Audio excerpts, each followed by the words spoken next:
بسم اللہ الرحمن الرحیم۔ السلام علیکم ورحمۃ اللہ وبرکاتہ۔ امید ہے تمام طلباء خیریت سے ہوں گے۔ سابقہ ویڈیو میں آپ کو عملی کتاب حصہ الف کا کام دیا گیا تھا، یقیناً تمام بچوں نے کر لیا ہوگا۔ آج آپ کو عملی کتاب حصہ ب کا کام کروایا جائے گا۔ اب چلتے ہیں عملی کتاب حصہ ب کی جانب۔ سب سے پہلے آج کی تاریخ نوٹ کیجیے، 2 دسمبر 2020 عیسوی دن بدھ۔ عزیز طلباء، آپ نے اسم کی استعمال کے لحاظ سے 2 اقسام پڑھی ہوں گی۔ پہلی قسم اسم معرفہ۔ اسم معرفہ کہتی ہیں کسی بھی خاص شخص، جگہ یا چیز کے نام کو۔ تو آج آپ اسم معرفہ کی اقسام میں سے پہلی قسم اسم علم کے بارے میں سیکھیں گے، اور دوسرا اسم علم کی کتنی اقسام ہیں۔ تو آپ دیکھ رہے ہیں صفحہ نمبر 43 پر سب سے پہلے 3 جملے دیے گئے ہیں، جس جملوں کے مدد سے آپ کے لیے اسم علم کی تعریف سمجھنا آسان ہو جائے گا۔ نمبر 1، حضرت ابو الحسن علی رضی اللہ تعالیٰ عنہ بہت بہادر انسان تھے۔ شمس العلماء سید میر حسن علامہ اقبال رحمہ اللہ تعالیٰ علیہ کے استاد تھے۔ نمبر 3، حضرت ابراہیم علیہ السلام خلیل اللہ، اللہ کے پیغمبر تھے۔ آپ نے ان 3 جملوں کو سنا، اور ان 3 جملوں میں آپ دیکھ رہے ہیں علی کی شناخت ابو الحسن کی وجہ سے ہے، سید میر حسن کی پہچان شمس العلماء کی وجہ سے ہے، اور حضرت ابراہیم علیہ السلام کی پہچان بھی خلیل اللہ کے توسط سے ہے۔ تو عزیز طلباء، اب آپ کے لیے آسانی ہوگی کہ اسم علم کے بارے میں جاننا۔ لفظ علم کے معنی نشان یا علامت کے ہیں۔ اردو قواعد میں افراد کے خاص ناموں کو اسم علم کہتے ہیں، یعنی وہ افراد جو خاص ناموں کی وجہ سے معاشرے میں پہچانے جاتے ہیں، ان خاص ناموں کو اسم علم کہا جاتا ہے۔ اب چلتے ہیں اسم علم کی تعریف کی جانب۔ اسم علم اس اسم کو کہتے ہیں جو کسی خاص شخص کے نام علامت کے طور پر استعمال ہوتا ہے۔ اب اس تعریف کو آسان لفظوں میں آپ یوں بھی سمجھ سکتے ہیں کہ اسم علم وہ اسم ہے جو کسی شخص کے خاص نام کو ظاہر کرے۔ اسم علم وہ اسم ہے جو کسی شخص کے خاص نام کو ظاہر کرے، جیسے حضرت موسیٰ کلیم اللہ اور حضرت اسماعیل ذبیح اللہ۔ ابھی حضرت موسیٰ کا خاص نام کلیم اللہ اور اسماعیل کا خاص نام ذبیح اللہ، یعنی اس خاص علامت کی وجہ سے حضرت موسیٰ اور اسماعیل کو پہچانا جاتا ہے۔ تو یہ تھی عزیز طلباء، یہ تھی اسم علم کی تعریف۔ اب چلتے ہیں اسم علم کی اقسام کی جانب۔ اسم علم کی 5 قسمیں ہیں۔ نمبر 1 تخلص، نمبر 2 خطاب، نمبر 3 لقب، نمبر 4 کنیت، نمبر 5 عرف۔ اب سب سے پہلی قسم تخلص کو سمجھنے کے لیے 2 جملے دیے گئے ہیں۔ اسد اللہ خان غالب اردو اور فارسی کے عظیم شاعر تھے۔ الطاف حسین حالی کے دل میں قوم کا درد تھا۔ اب آپ نے ان 2 جملوں کو سنا اور آپ دیکھ بھی رہی ہیں۔ اسد اللہ جو کہ اردو اور فارسی کے عظیم شاعر ہیں، الطاف حسین حالی بھی شاعر ہیں۔ اب ان دونوں جملوں میں ایک لفظ غالب اور حالی، یہ غالب حالی یہ شعراء کے تخلص ہیں، یعنی اسد اللہ خان اور الطاف حسین حالی یہ ان دونوں کے تخلص۔ اور دوسرا یہ بھی ذہن میں رکھیے، اس کی علامت، یہ تخلص کی علامت ہے۔ آپ دیکھ رہے ہیں یہ تخلص کی علامت۔ اب چلتے ہیں تخلص کی تعریف سمجھنا آپ کے لیے آسان ہوگا۔ وہ چھوٹا سا قلمی نام ہے جو شعراء اپنے اصل نام کے بجائے شعروں میں خصوصاً نظم، غزل یا شعر کے آخری مصرعے میں استعمال کرتے ہیں۔ مثلاً کیا شاہ نذیر اور کیا راجا، کیا مفلس کیا کنگال گدا، کل عالم تیری یاد کرے، تو صاحب سب کا سچا ہے۔ اب یہ دیکھیں یہ شعر، اب اس کے شعر کے آپ دیکھ رہے ہیں پہلے مصرعے کے اندر نیچے دیکھیں یہ کس شاعر کا شعر ہے؟ قوسین میں آپ نیچے دیکھ رہے ہیں نظیر اکبر آبادی۔ اکبر آبادی کا تخلص نظیر ہے، لہٰذا اکبر آبادی شاعر نے اپنی نظم میں شناخت کے لیے اپنا مختصر نام یعنی قلمی نام کو استعمال کیا، جیسے آپ دیکھ رہے ہیں نظیر۔ تو یہ میں نے علامت بھی لگا دی، اب آپ کے لیے مزید سمجھنا آسان ہوگا۔ یہ تخلص کی علامت ہے، یہ تخلص کی تعریف تھی۔ اب یہاں قوسین کی علامت لگا دیجئے، میں نے پیچھے بھی اسم علم کی تعریف کی علامت وہ قوسین کی علامت لگائی تھی، اور دونوں جانب قوسین کی علامت لگائی۔ تخلص کی تعریف پہلی قسم آپ یقیناً سمجھ گئے ہوں گے۔ اب چلتے ہیں اسم علم کی دوسری قسم کی جانب۔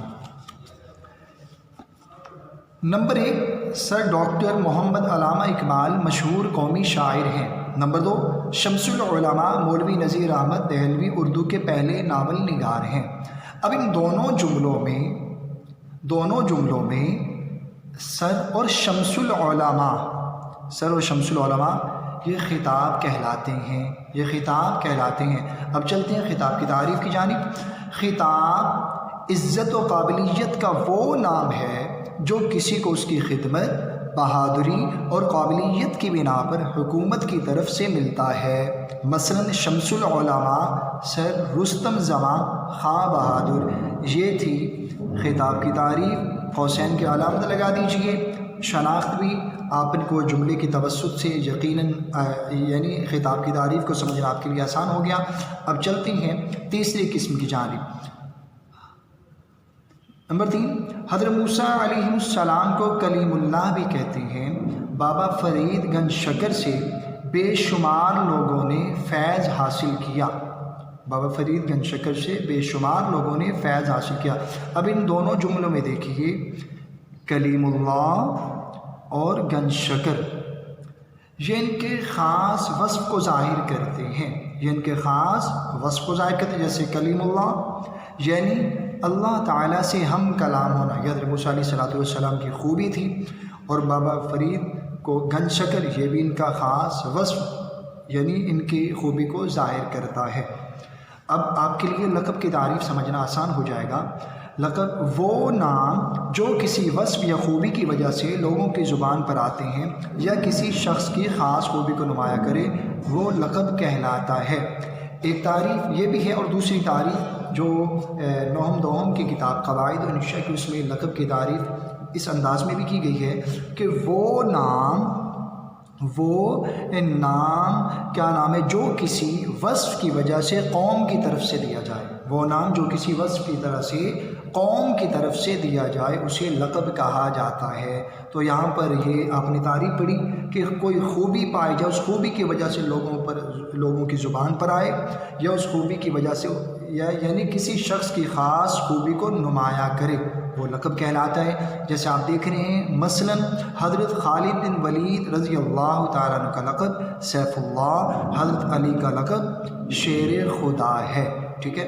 اب یہ سیف اللہ اور شیر خدا یہ خاص وصف ہیں، یعنی حضرت خالد بن ولید رضی اللہ تعالیٰ عنہ کا اور حضرت علی رضی اللہ تعالیٰ۔ یہ تھی عزیز طلباء لقب کی تعریف، قوسین کی علامت لگا دیجیے۔ اب چلتی ہیں اسم علم کی چوتھی قسم کی جانب۔ حضرت ابوبکر صدیق رضی اللہ تعالیٰ عنہ رسول اکرم صلی اللہ علیہ وآلہ وسلم کے جانثار دوست تھے۔ ابن مریم ہوا کرے کوئی میرے درد کی دوا کرے کوئی، میرے درد کی دوا کرے۔ اب دیکھیں آپ، ابو بکر صدیق یعنی ابو بکر کا مطلب ہے بکر کا باپ، اور ابن مریم کا مطلب ہے حضرت مریم علیہ السلام کے بیٹے، اب یہ یعنی ان کا نام حضرت عیسیٰ علیہ السلام تھا، تو یہ کنیت کہلائیں گے۔ یہ کیا کہلائیں گے بھائی؟ کنیت، ٹھیک ہے۔ اب چلتے ہیں کنیت کی تعریف کی جانب۔ کنیت وہ نام جو ماں، باپ، بیٹے یا بیٹی کی نسبت سے پکارا جائے کنیت کہلاتا ہے۔ مثلا ابو الحسن، ابو الخطاب ابن مریم، ابو الحسن ابو الخطاب ابن مریم۔ تو یہ تھی کنیت کی تعریف، قوسین کی علامت لگائیے۔ اب بھائی اسم علم کی پانچویں قسم، گونگا پہلوان ہر دنگل میں کامیابی حاصل کرتا ہے، ہر دنگل میں کامیابی حاصل کرتا ہے۔ گڈو اور پپو دونوں شرارتی ہیں۔ اب یہ گونگا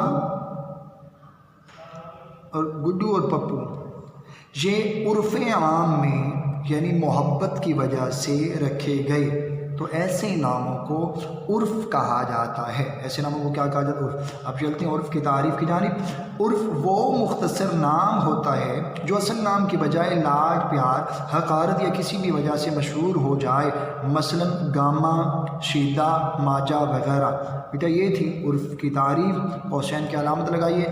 اب چلتے ہیں صفحہ نمبر 45 کی جانب۔ یقیناً اسم علم کی تعریف آپ سیکھ چکے اور اسم علم کی اقسام آپ سمجھ چکے۔ اب 45 صفحے پر ان کی جو مثالیں دی گئی ہیں اور جملوں کو صحیح درست کی نشاندہی کے لیے جو دیا گیا ہے، یقیناً آپ تمام طلباء احسن انداز سے کر سکتی ہیں۔ کچھ میں آپ کو کرواتا ہوں تاکہ آپ کو پریشانی نہ ہو۔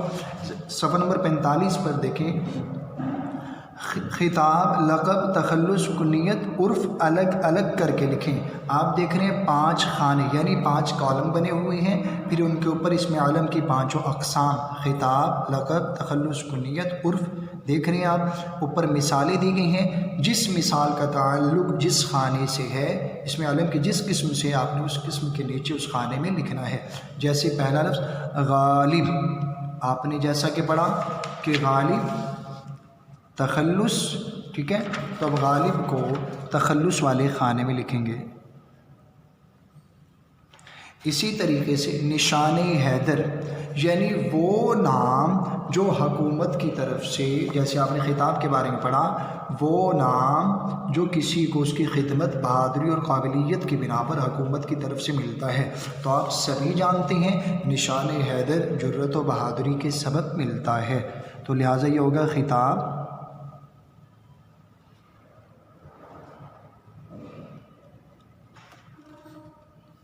جو ہو جائے اسے ٹک کرتے جائیں۔ آگے دیکھیں سید الشہداء، جیسا کہ آپ نے پڑھا اسم علم کی تیسری قسم میں کہ وہ نام جو کسی وصف یا خوبی کی وجہ سے لوگوں کی زبان پر آتے ہیں یا کسی شخص کی خاص خوبی کو نمایاں کرے، وہ لقب کہلاتا ہے۔ اب یہ سید الشہداء، لہٰذا یہ لقب ہے حضرت حمزہ رضی اللہ تعالیٰ عنہ کا۔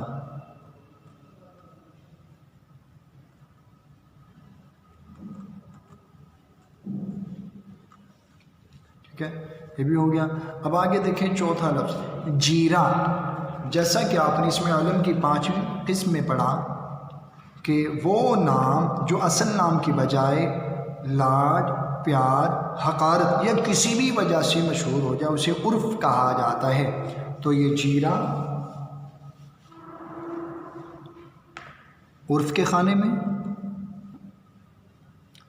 اب آگے دیکھیں ابن مریم، 5واں لفظ ابن، جیسا کہ آپ نے چوتھی قسم میں پڑھا ابن مریم ہوا کرے کوئی، میرے درد کی دوا کرے کوئی، یعنی وہ نام جو ماں باپ، بیٹے یا بیٹی کی نسبت سے پکارا جائے، کنیت کہلاتا ہے۔ تو یہ نا کنیت۔